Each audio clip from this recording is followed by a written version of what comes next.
Christian Clavier n'est pas près de se réconcilier avec la France. En 2012, il claquait la porte pour poser ses valises à Londres, afin d'échapper à une forme de parisianisme qui peut s'avérer très méchante, comme il s'en confiait en 2014 dans 7-8. Après quelques années en Angleterre, c'est la Belgique qui a retenu ses faveurs. Paris est devenu invivable. Chez vous, l'ambiance est plus conviviale et internationale.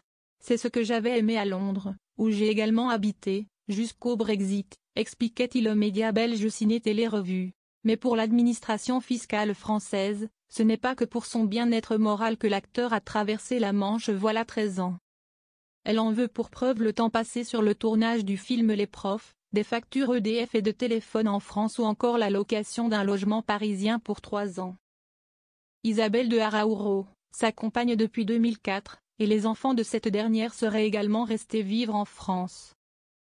Alexandra Chamy, l'agente de la star des Bronzés, avait dénoncé les attaques systématiques pour son amitié avec Nicolas Sarkozy en 2012. Il aurait également été meurtri aussi par le mauvais accueil de son dernier film, On ne choisit pas sa famille, sorti en 2011.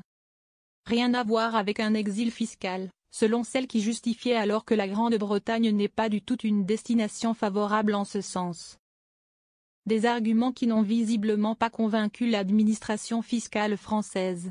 La Cour d'appel de Paris a condamné la star des Visiteurs à verser la somme de 323 644 € au titre de l'ASF, annonce BFM TV. Certes, l'acteur a vendu son appartement du 7e arrondissement à Paris pour acheter une maison à Londres, et transférer 4 millions de placements financiers en Belgique, mais ce n'est pas assez pour faire de lui un résident étranger. L'administration fiscale estime qu'il n'a pas passé plus de la moitié de l'année hors de l'Hexagone, condition nécessaire pour se soustraire à l'impôt français.